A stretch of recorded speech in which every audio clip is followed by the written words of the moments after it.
듣기만 해도 산업과 기업이 저절로 이해된다. 최고의 애널리스트와 제야의 고수들에게 직접 듣는 투자 세미나 와이즈 클럽 고정 댓글을 타고 오세요. 자, 그리고 아까 변압기 얘기 나왔으니까 이거 한번 더 짚어보고 했는데 이거 지금 저희가 몇 년째 짚고 있습니까? 변압기. 거의 지금 한 3년째 감전돼 있는 것 같긴 한데 아니 끝이 없어요. 그리고 이미 다들 몇 배씩 올랐는데 거기에서 또 막 하루에 7, 8%씩 또 슈팅이 나오고 막 뭐 죄송합니다만 테슬라 같은 경우에는 이제 바닥인 줄 알았는데 지하실로 가는데 이제 한 옥상인 줄 알았는데 옥상 옥을 만들고 뭐 밸류에이션 부담이나 이런 거 없나요? 이제 변압기는? 생기기 시작을 했죠. 아, 그래요? 당연히 급등하고 나면 이제 결국 뒤늦게 급등을 했던 건데 아마 지난 연말에 저도 기억을 하는데 저도 이제 포트폴리오 굉장히 많았었는데 정말 제 고객들이 많이 동요를 하시더라고요. 넌 왜 이런 거 들고 있냐. 그러니까 한동안은 장난 아니었어요. 막 시달리기도 엄청 시달리고 저는 이제 큰 그림이 있다라고 지금 아마 여러분들 기억하시겠지만 제가 분명히 AI 때문이라도 전력이 많이 부족해져서 일론 머스크 얘기까지 해가면서 뭐 전력이 몇 배 되면 무조건 변압기가 필요합니다라고 했는데 그때는 그걸 수긍했던 분들이 많지는 않으셨던 것 같아요. 네네네. 근데 최근에 이제 핫해지면서 많이 오르고 있는 상황이다라고 보이는데 이제부터는 좀 부담이 느껴지는 게 사실은 맞아요. 그죠? 그러니까 남들이 다 좋다라고 생각할 때부터는 무조건 앞으로 길게 무조건 다 갑니다. 이렇게 얘기할 건 아닌 것 같아요. 여기서부터는 이제 기업별로 제가 볼 땐 이제는 투자를 선별해서 하실 필요가 있는 것 같아요. 이제 모두 다 올라가고 모두 다 계속 여기서 계속 폭등한다 이렇게 보기는 쉽지는 않을 거라고 생각을 합니다. 그러니까 저도 이제 라디오 진행자 입장에서 라디오를 되게 이동할 때만 많이 듣거든요. 타사도 이제 모니터링 해야 되니까 지금 뭐 지상파 라디오들에서 여기저기서 다 변압기 주식을 얘기를 해요. 그럼 이거 뭐지? 전 국민이 다 한다는 얘기인데. 예. 그럴 때 좋았던 기억이 별로 없었던 것 같아요. 제가 이걸 2022년부터 여러분들한테 주도 줍니다라고 혼자 얘기하고 다니다가 이제 뭐 까이기도 많이 까이고 뭐 방송에서도 공격 많이 받고 그랬지만 한 2년이었잖아요. 예, 벌써 2년이나 지났습니다. 근데도 불구하고 이제는 모든 국민들이 이게 다라고 얘기를 하면 사실상 주가는 8분응선까지는 왔다라고 보는 게 맞는 것 같습니다. 그래서 뭐 앞으로도 먹을 게 있다라고 생각을 하겠지만 이런 정도 각도면 뒤늦게 투자하신 분들 입장에서는 굉장히 어려운 게임이 될 수도 있겠죠. 그냥 먼저 싸게 산 사람들의 영역이 아닌가라는 생각이 조심스럽게 좀 드네요. 싸게 산 사람들. 이선엽 이사님 포함해서. 이런 걸 찾아야 되는데. 그런 그렇죠. 것들이 많이 있었죠. 사실 여러분들 주식을 하시면요 되게 단순하실 필요가 있는 게 제가 얼마 전에 투자 방법을 말씀드리면 일단 AI가 커진다는 건 다 알고 계셨잖아요. 그렇죠? 그런데 이제 저도 뭐 잘 놓친 거지만 엔비디아 같은 경우 우리가 이런 걸 하려면 AI를 하려면 엔비디아의 GPU가 없으면 안 돼라는 게 첫 번째였죠. 중요한 건 엔비디아가 하는 것만큼 중요한 게 엔비디아가 독점이었다는 게 중요한 거죠. 그렇죠. 엔비디아가 독점이었고 거기에 관련된 HBM 하이닉스가 독점이었고 그 하이닉스 독점이었던 걸 또 한미반도체가 TC본도라는 게 독점이었고 그렇죠. 이게 독점이 될 때가 제일 무서운 거거든요. 그러면 그 주가는 엄청 날아갔겠죠. 뭐 지금 여러분 추천의 개념은 아닙니다. 근데 또 생각해 볼 필요 있죠. 이 AI가 그런데 정말 문제가 전력 소모가 그렇게 크대. 그래서 그 다음에 오른 게 변압기잖아요. 그렇죠? 그 다음에 생각할 수 있는 게 변압기가 이렇게 간다는 얘기는 송배전이 한다는 얘기는 결국 구리 아니야? 그래서 저는 구리를 선저적으로 투자를 했었어요. 그래서 구리하고 뭐 방산하고 뭔지 갇힌 게 뭔가 보다가 이제 풍산이라는 걸 투자를 많이 했었는데 의외로 성과가 되게 많이 좋았었거든요. 그건 이제 방산하고도 같이 엮였고. 같이. 그래서 되게 좀 단순했어요. 뭐 그냥 제 머리가 좋은 것도 아니고 그냥 세상을 단순하게 보면 되게 의외로 풀리는 것들이 되게 많아져요. 저는 이미 여러분 투자를 했었다고 했기 때문에 지금 따라하시면 절대로 안 됩니다. 추천의 개념도 아니고 대신 이런 방법을 통해서 연관이 돼 있다라는 걸 말씀을 드리는 거고 그래서 어떤 산업이 있었을 때 꼭 필요한 것들이 같이 연관해서 보면 어렵지 않더라고요. 그렇게. 근데 그게 결국은 다 반영이 됐었어요. 굳이 막 어려운 보고서를 읽어볼 필요도 없었고 그래서 아마 제 주변에서 제가 이거 많이 얘기를 했는데도 불구하고 다들 긴가민가 하다니 요즘은 이제 구리 관련 주가 최고입니다 또 얘기들 나오잖아요. 그렇죠? 항상 뒤늦게들 얘기를 많이 하시지 않았나라는 생각이 좀 많이 들어요. 그죠? 누가 옳고 그름이 아니라 어쨌든 이게 다 연관되는 거잖아요. 전력이 필요해. 그럼 전력 설비가 필요하고 전력 설비는 다 구리인데 구리가 급등할 건 누가 보더라도 상식적으로 보이는데 뭐 이런 거에 대한 투자는 그냥 상식으로 투자를 해도 제가 볼 때는 어렵지 않지 않았을까. 그러니까 앞으로도 산업을 보실 땐 단순히 그게 아니라 여러 가지 역할을 분담을 해서 이 산업이 가면 어떤 것들이 또 부수적으로 보여지지 같이 연관시키시면 되게 좋겠죠. 예를 들어서 무슨 반도체가 반도체 소부장이 좋은 것처럼 그렇죠? 전력 설비도 가면 거기다 구리가 또 좋은 것처럼 이렇게 연관돼서 세트로 보시려는 그런 어떤 학습 방법을 좀 키우실 필요가 있다고 생각을 합니다. 연관 세트로 네. 그 산업의 서플라이 체인도 확인을 하고 이런 식으로. 그러니까 이제 아, 보고서를 읽으실 때 예. 우리나라 보고서를 되게 좋은 보고서들 많잖아요. 요것만 보시면 끊겨서 보이시는데 큰 틀에서 같이 엮어서 보셔야 돼요. 정말 주식 잘하려면 이게 큰 틀에서 보고 나서 그래야지 개별 기업만 집중한다라고 이게 되는 게 아닌 게 미국 기업들 같은 경우는 개별 기업 하나하나가 글로벌 경쟁력을 가지고 있기 때문에 그게 가능하지만 네. 한국의 기업들은 대부분 대기업들에 속해 있는 어떤 그런 그렇죠? 부품업체라든가 장비업체라든가 이런 연관 관계들이 있어서 사실 여러 가지를 같이 엮어서 봐야 제가 볼 때는 그래도 좀 클리어하게 시장을 보실 수 있겠다라고 말씀드리고 싶어요. AI, 반도체, 데이터 센터, 전력기기, 구리. 예, 연결된 거잖아요. 구리가 있어야 송배전을 하지. 그죠? 변압기가 있어야 이 전기를 가지고 AI를 돌리지. 이 AI를 돌리려는 이 반도체는 또 우리가 얘기하는 GPU인 거지. 그죠? 근데 그 GPU와 관련된 기업들은 다 독점적 구조지. 이렇게 되는 거죠. 반대로 또 역으로 들어가면 이 AI 반도체가 언제 쉬어갈 거냐. 인프라지만 간단하죠. 독점적 구조가 깨질 때겠죠. 그렇죠? 이제는 얘 말고 엔비디아 말고도 또 있어. 얘게 더 나아 그러면 굳이 얘 걸 쓸 필요가 없으니까 AI는 발전하지만 이 기업의 독점적 구조였던 프리미엄은 깨지겠죠. 이런 식으로 계속 이런 시나리오를 그리고 계셔야 됩니다. 그 프리미엄이 깨진다라는 게 이제 밸류에이션이 조금씩 이제 낮아질 수 낮아질 있다. 수 있죠. 멀티플이 예, 낮아질 예. 수 있다라는 그리고 거고. 이제 엔비디아도 옛날만큼 가격을 못 뺏겠죠. 그죠? 이제 경쟁 구조가 되면 내가 좀 싸게 주겠죠. 그럼 이익률이 떨어지잖아요. 예. 그럼 주가는 더 못 오릅니다. 실제 매출은 커져도 주가는 못 오르겠죠. 이런 어떤 구도들을 머릿속에서 먼저 이건 상식이에요. 그냥 상식. AI, 반도체, 데이터 센터, 전력기기, 구리. 그러면 구리 다음은 혹시 뭐 없으니까 어디 구리 자르는 가위라도. 아닙니다. 예. 뭐 구리 다음에 또 뭔가 나오겠죠. 그렇죠? 아, 그러니까 여러분들 같은 송배전도요. 대형이 있고 소형이 있어요. 네. 그러면 대형은 아시겠지만 발전소에서 처음 나온 이 어마어마한 발전을 전력을 낮춰주는 게 일단은 우리가 알려는 네. 큰 어떤 변압기인 거고 완전 초고압. 이게 또 가정으로 오면 가정으로 오면 또 초고압선을 1000V 이런 걸 또 120V나 220V로 낮춰줘야 다운그레이드 되잖아요. 해주는. 또 소형이 있어요. 네. 이것도 순서가 있단 말이에요. 그래서 그 순서대로 또 보고 나서 어디 들어가는지 딱 보면 나중에 지금은 이걸 투자해야 되고 앞으로 이걸 투자해야 되나 그것도 아실 수 있어요. 그러니까 송배전이니까 변압기니까 얘 안 올랐으니까 이게 아니에요. 그렇게 하면 안 돼요. 그러니까 이게 투자는 좀 단순하게 해야 한다라고 이선엽 이사님이 항상 강조해 주시는데 그 단순함이라는 게 진짜 치열한 공부의 또 결과가 단순하게 정리가 되는 말씀드렸지 거고요. 않습니까? 분석이 상식을 이기지 못한다고. 맞습니다. 근데 상식만 알면 주식하는데 전혀 문제 없어요. 근데 왜 문제가 되느냐? 상식으로 하다 보니까 스스로 의심하게 되죠. 이게 맞을까? 상식 수준 하는 게 맞겠어? 저 연구원들이 한 게 깊은 게 뭔가 더 있을 것 같은데 없어요, 사실은. 근데 그 상식적으로 이제 접근을 한다 하더라도 주가가 좀 밀리고 있으면 내 상식이 틀렸나? 그럴 수 있죠. 의심을 하게 되잖아요. 사실 뭐 변압기도 과거에 좀 조정받는 기간이 있었고 뭐 풍산 같은 경우에 전쟁 끝나면 저거 이제 뭐 더 떨어질 건데 이러면서 사람들이 또 안 보기 시작했던 적도 예. 있었고 한 작년 이맘때 예. 이후부터 그럴 때는 어떻게 해야 될까요? 그래서 투자자분들한테 필요한 게 뭐냐면 한 번의 경험이 필요해요. 경험. 이게 좋든 싫든 내가 그렇게 단순화했고 투자를 해봤더니 성공했던 경험이 굉장히 필요해요. 그러면 견디실 수 있어요. 그래서 우연이든 필연이든 그러니까 내가 뭐 시장이 좋아서 돈을 번 것도 실력이거든요. 네. 시장 좋아도 돈 못 버는 사람 더 많아요. 그러면 실력이 좋았을 때 우연히 돈 번 것도요.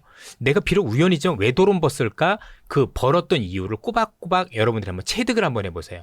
그건 우연이라고 얘기는 하지만 그래도 산 이유가 있었을 텐데 이러니까 이게 돈이 되는구나. 그 몇 번의 성공의 체득이 나중에 자기 스스로의 어떤 실력으로 바뀌면서 이런 어려운 국면에서 스스로의 신뢰를 가지고 버틸 수 있는 힘이 됩니다. 최근에 이런 아이디어를 그래서 좀 단순화해서 좀 하시는 분들 계시던데 반도체나 2차 전지뿐만 아니라 미국이 중국 각종 산업이 이제 제재를 하려고 하지 않습니까? 네. 아예 그냥 관세를 더 물려버린다라고도 하고 그래서 가장 최근에 이야기 나온 게 조선하고 또 철강, 예. 비철금속까지 예. 이야기가 나옵니다. 뭐 알루미늄 등등.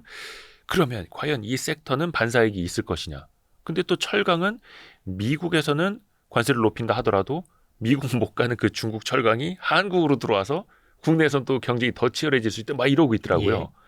이건 좀 우리가 어떻게 구도를 짜보면 좋을까요? 이것도 되게 단순할 수 있는 건데요. 첫 번째는 뭐냐면 이게 IRA 전기차 배터리부터 시작된 게 여러 산업으로 확산이 되고 있다라고 일단은 우리가 첫 번째를 느껴야 되는 건데 네. 일단은 중국을 미국이 견제한다라는 게 우리 산업적으로 보면 우리가 미국에 들어갈 때 경쟁자를 없애준다라고 해석하시면 돼요. 그렇죠? 네. 현재 여러분도 아시겠지만 글로벌 시장에서 가장 강력한 제조업 경쟁력을 가진 국가는 전 세계에서 한국과 중국밖에 없어요. 네. 일본은 좀 특수한 사례고 일본은 조금 이제 고부가 이런 쪽에 좀 있는 국가인 거고 네. 뭔가 우리의 경쟁 상대 될 만한 건 중국하고 한국이 유일한데 이게 미국이 들어갈 때 우리의 가장 강력한 상대를 중국을 제외시켜 준다라면 우리 입장에선 거의 독점적 구조로 미국이 좋아질 수 있는 거로 봐야 되겠죠. 여기서 하나 더 치고 들어가면 돼요. 네. 무슨 얘기냐면 이 안에서 중국이란 경쟁자를 제꼈는데 그 관련 산업이 미국에 없다라면 우리가 독점이 되는 거죠. 아, 대표적인 게 조선이죠. 철강은 미국도 있잖아요. 그렇죠. 그러나 조선은 없죠, 거의. 그죠? 군함 만드는 거 정도 약간 빼놓고 아예 조선업이 없다시피 한 거고요. 그렇게 보면 되게 쉽게 접근이 되는 거예요. 그죠? 하나씩 IRA부터 시작된 게 미중 간의 갈등 요 자체가 한국 입장에서 놓고 보면 중국이란 경쟁자를 없애버리는구나. 그럼 조금 더 들어가서 그럼 미국에 들어가서 우리가 미국하고 경쟁할 수 있는 건데 여러 산업들 보니 그중에서 미국이 우리하고 경쟁하고 있는 사업이 있고 또 미국이 없는 사업이 있는 거예요. 미국이 없는 거 그냥 다 우리 거. 대표적인 게 배터리였던 거잖아요. 그래서 그렇죠. 변압기도 좀 그러하지 않았던 변압기도 건가요? 그래요. 예. 변압기도 그랬었던 거고 조선도 그래서 오르고 있는 거고. 네, 네. 그렇죠? 경쟁하고 있는 것과 미국 기업과 작든 크든 경쟁하고 있는 것과 아닌 것만 가르면 돼요. 이게 단순함이에요. 조금 그렇게 되면 클리어하게 정리가 되려나요? 네네네. 예. 그러면은 약간 말씀하신 뉘앙스를 보면은 조선주는 그래도 조금 저는 긍정적으로 유망하다라고 보는 거죠. 예. 반사이익을 예. 볼 수 있는. 제 생각입니다. 물론 이거 추천의 개념 절대로 아니고요. 예. 요거는 그 이후에 흘러나오는 기사들도 봐야 되는 거고 또 이제 어떤 뉴스들 보면은 특정 기업이 아예 미국에 있는 뭐 조선, 서울 뭐 작은 것도 인수한다. 아예 현지 이제 직접 진출한다. 여러 가지 나오기는 하는데 그럼요. 그걸 좀 파봐야겠네요. 네. 아마 그 우리 투자자분들 중에서 약간 연식이 되신 분들, 예. 그러니까 1970, 80년대 태어나신 분은 예전에 프리티 우먼이란 영화가 있어요. 아, 그 리차드 기어하고 줄리아 줄리아 로버츠라는 로버츠. 분이 나오는 건데 그게 LA에 있는 비버리 월셔 호텔이 배경이 된 영화인데요. 요 얘기가 미국의 조선소가 없어질 때 나온 그런 영화였어요. 리처드 기어라는 분의 직업이 기업 사냥꾼이었었고 그 당시에 그 어떤 이제 어르신하고 이렇게 얘기를 하는데 그 어르신이 망해가는 조선소를 가지고 있었고요. 이 리처드 기어가 그 조선소를 사서 찢어 팔려고 했었던 장면이 나와요. 어허. 그 당시에 미국이 조선소가 거의 다 없어지고 미국이 군함만 만드는 몇몇 소형 조선소 빼놓고는 다 없어졌었던 예. 그런 어떤 사례가 영화로 된 게 이 프리티 우먼이라는 영화입니다. 야, 여기서 갑자기 프리티 우먼이 나오네. 연식이 그거는- 있으신 분들은 아실 거고 최소한 프리티 우먼 알려면 한 40대 이상은 이상은 돼야, 되셔야 그죠? 되겠죠. 예. 예. 저는 Z세대라 잘 그런 걸. 아, 왜 모르신 척하고 그러세요? 근데 그게 그 확실한 이 메시지는 중국산을 제재함으로 인해서 우리 기업들이 가서 중국에서 독점을 가져버릴 수 없는 있는 것들. 글로벌에서 독점이 되는 거죠. 그죠? 그리고 미국 갔더니 미국도 그 산업이 없으면 더 독점이 되는 거죠. 미국하고 치열하게 경쟁하고 있으면 미국한테 더 유리하게 줄 거고요. 네. 우리한테 떡고물이 있겠지만 그 정도는 아닐 거고. 그러니까 얼마나 올라갈 거의 여부는 우리가 완전 독점이 되는지 부분 독점이 되는지 그 여부를 따지면 되는 거예요. 그거를 봐야겠네요. 네. 근데 철강까지는 조금 그렇죠. 그거는 미국도 있으니까. 그래서 이번에 US 철강을 일본이 일본이. 인수하려던 걸 네. 제재를 했지 않습니까? 뭐 그런 사례가 대표적인 게 되겠죠. 그래서 그러니까 미국도 되게 예. 자기네들의 어떤 제조 산업을 잘 지키려고 예. 엄청 신경 쓰더라고요. 왜냐하면 지금 상황에서 미국이 조선을 키우든 아니면 자동차를 키우든 뭘 키우든 철강이 근본이 안 되면 어렵거든요. 그렇죠, 그렇죠. 그러니까 최소한 있는 것들은 지키려는 노력들을 많이 하겠죠. 그래서 아마 해외에서 들은 철강 제품에다 관세를 높인다든가 여러 가지 장벽을 쌓지 않을까 싶습니다. 그래서 그쪽이 나쁘다가 아니라 부분 완전 경쟁이 우리가 완전 독점적 구조냐 부분 독점이냐 이걸 꼭 따지면 주가 상승의 폭이 달라지지 않을까 싶어요. 자국 내에 있는 제철소도 일본 기업과 합병하는 걸 미국에서 막았죠. 정책적으로 막고 네. 있고 예. 그리고 할 거면 우리 땅으로 들어와서 제조하고 그걸 활용하는 각종 산업들도 보호하려고 하고. 그러니까 지금 미국의 조선소는 최근에 이제 카나다도 보니까 자국의 군함도 수주하기 어려울 정도로 조선소가 많이 축소가 된 것 같더라고요. 그래도 노동 집약적인 산업이어서. 그럼요. 이게 진짜 용접 이런 걸 하잖아요. 그죠? 예. 일손을 구하기가 너무 어려운 산업이에요. 그러니까 미국이란 나라가 정말 기술력이 없어서 조선이 쇠퇴했던 게 아니라 네. 그 인건비나 이런 것과 관련해서 사실은 그 사업을 하기가 쉽지 않았던 거죠.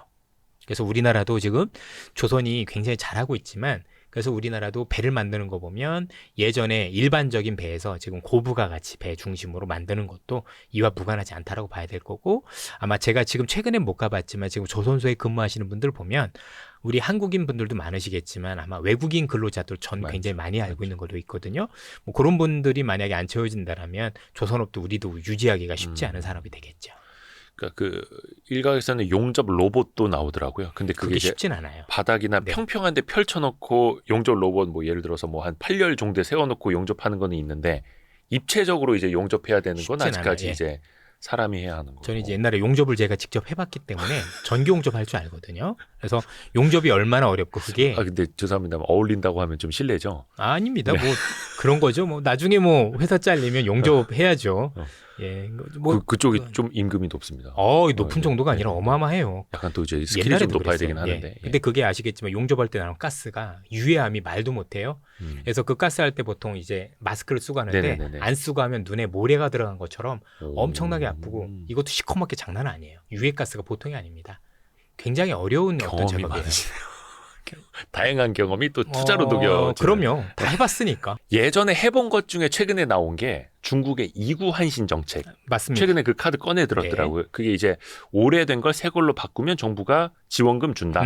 그러니까 뭐 가전이고 뭐고 바꿔라 이거잖아요. 예. 그게 2010년쯤에 시작됐었나? 글로벌 금융위기 이후에 중국에서 바로 했었고 했었죠. 그때 우리나라 차화정 랠리도 펼쳐졌었고 2024년 버전 중국의 이구 한신 정책은 효과가 좀 어떨까요? 있겠죠. 왜냐면 바꿀 때가 됐으니까. 예. 저 여러 가지 보조금을 통해서 사실 이젠 그 소비를 자극하려는 의도가 있는 건데 보조금이 있느냐 없느냐 차이가 되게 크겠죠. 네. 그래서 아마 제가 올 때 지금 보니까 미국이라네 유럽 UBS라는 그렇죠 네네네. UBS라는 투자은행. 증권사에서 예. 투자해서 한국에 대한 비중을 중립으로 낮추고 대신에 중국에 대한 비중을 상향 조정한다라는 게 바로 직전에 나왔습니다. 지금 블룸버그에도 기사가 떠 있습니다. 그리고 이런 정책들에 대한 어떤 기대 그리고 최근에 중국의 부양책으로 인해서 중국 경기가 그래도 지금보단 좋아질 수 있다는 기대를 얘기를 하는 것 같아요. 그래서 지금 뭐 최근에 보시면 화장품 관련주들 중에서 중국에 올인했던 기업들 지금 최근에 주가가 나쁘지 않았었을 거예요. 그래요? 몇몇 기업들. 뭐 아모레퍼시픽이나 뭐 그러니까 지금 북미 때문에 오른 애들 말고 네. 그런 애들은 이제 인디 브랜드라고 보통 얘기를 많이 하고 LG생활이나 아모레퍼시픽 주가 한번 최근에 한번 보시죠. 그러네. 좀 올랐네. 많이 올랐어요. 예. 아니, 저는 이제 아모레퍼시 이러면서 이제 잊고 살아가지고 네. 오랜만에 봤는데 최근에 그 중국 소비 관련주가 좀 오르긴 했더라고요. 네. 몇 가지가 물론 네. 다 오른 건 아닙니다만 약간 그런 측면의 기대가 그럼요. 있다라고요. 그러니까 좋아진다가 아니라 그동안 너무 안 좋았던 거죠. 그래서 그렇죠. 일부 정상화로 가고 있다. 이렇게 보는 게 좀 다르죠. 이게 이제 어감이 많이 달라서 굉장히 좋아지고 있습니다라고 하면 오해하실 거고 제가 볼 때도 그건 아닙니다. 그러나 너무 소비도 안 좋았었고 아예 극단적이었는데 정상적으로 회귀하는 과정 속에서 주가가 올라오고 있다고 보시면 되겠죠. 그리고 그 과정 속에서 뭔가 마중물도 필요하니 정책을 통해서 소비를 더 장려하는 부분들이 있겠죠. 최근에 말입니다.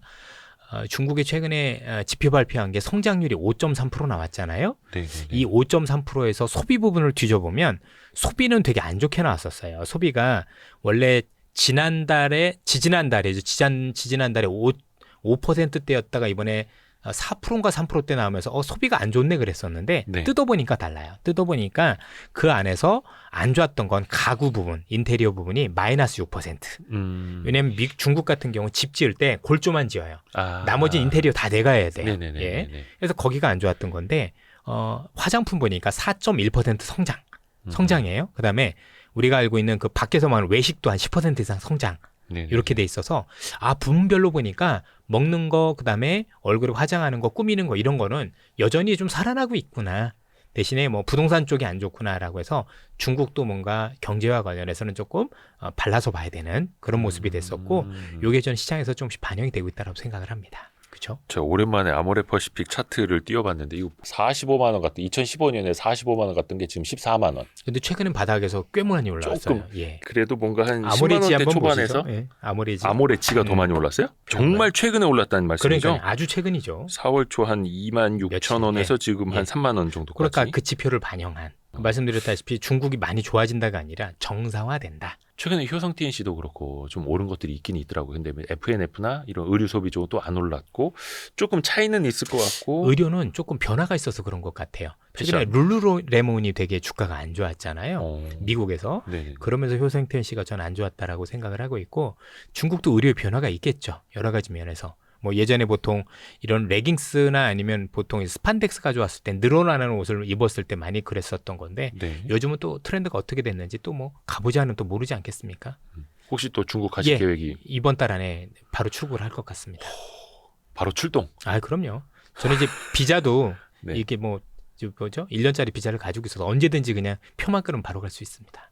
또 그 본인 휴가 내시고 자비로. 그렇죠. 자비로 가야죠. 아니 그 신한투자증권의 수장이라고 지금 막 사람들이 그러던데 수계?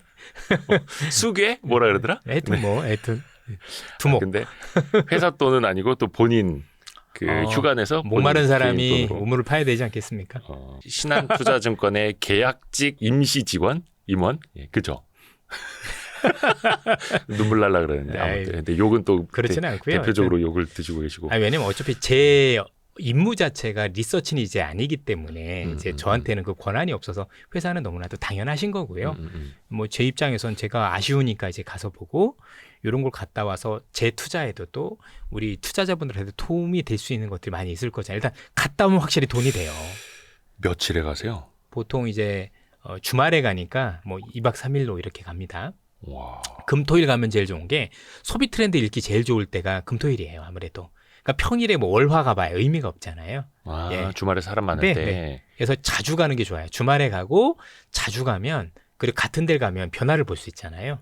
그래서 랜드마크를 찍어서 동서남북 그다음에 젊은 분들이 많이 가는데 또 성인분들이 많이 가는데 이런 데를 나눠서 쭉 계속 가다 보면 그 트렌드가 확실히 읽혀요. 그렇죠. 이선희 이사님이 또 중국 그 소비 네. 시장 자주 가시니까 직전에 가셨을 때, 전전에 가셨을 때 또 확연하게 비교가 확인해요. 되고 예. 사람들한테 얘기 듣고 데이터 보시고. 그럼 월간 이선이 5월호는 좀 빨리 해야겠는데요? 그러셔도 괜찮죠. 5월 중순에 하셔도 괜찮습니다. 한 그러게요. 열흘 정도 땡겨서. 그러니까 오시자마자. 네, 뭐 그렇죠. 5월 초 넘어서 한 10일 좀 넘어서 하시면 좋을 것 같아요. 오, 예. 그러게요. 예. 이번에 또 사진 엄청 또 많이 찍어 오겠습니다. 예. 보안법에 안 걸리려나 몰라. 그러니까 안 그래도 그 걱정되더라고요. 예. 사진 잘못 찍었는데 이제 보안법으로 그냥 근데 뭐 산업시설 찍는 건 아니니까. 대부분 이제 예, 소비. 예. 그리고 또 이제 어떤 궁금증도 있었냐면 최근에 이제 그 샤오미에서 전기차가 나왔잖아요. 아, 예. 좀 더 수치. 일찍 가려다가 예. 예, 조금 일찍 가려다가 안 간 이유는 뭐냐면 그 테슬라의 자동차가 아직 깔리진 않았었어요. 인도된 게 최근이기 때문에. 어떤 샤오미? 예. 샤오미. 예. 왜냐하면 여러분들은 그냥 전기차가 나왔대가 아니라 휴대폰 만드는 회사가 만든 처음 전기차예요. 그러면 자동차 회사가 전기차 만드는 건 당연한 거잖아요. 야, 그런데 이게 전자제품 만드는 회사가 전기차를 만들었어. 그죠? 의미도 있을 거고 얼마나 잘 만들었는지 볼 수 있을 거고 판도가 달라질 수도 있어서 그 차가 좋다 나쁘다가 아니라 휴대폰을 만드는 회사가 왜 전기차를 만들었지? 용도는 뭘 거고 어느 정도 잘 만들었지? 그럼 기존에 있던 자동차 회사들하고는 어떤 차별화가 있을까? 요걸 눈으로 보고 싶은 거예요. 그러니까 SU7 예. 수치라고 예. 하더라고요. 중국어로는. 이게 샤오미가 3년 만에 그러니까 프로젝트 착수하고 3년 만에 만든 차라고 2조 하는데. 들여서.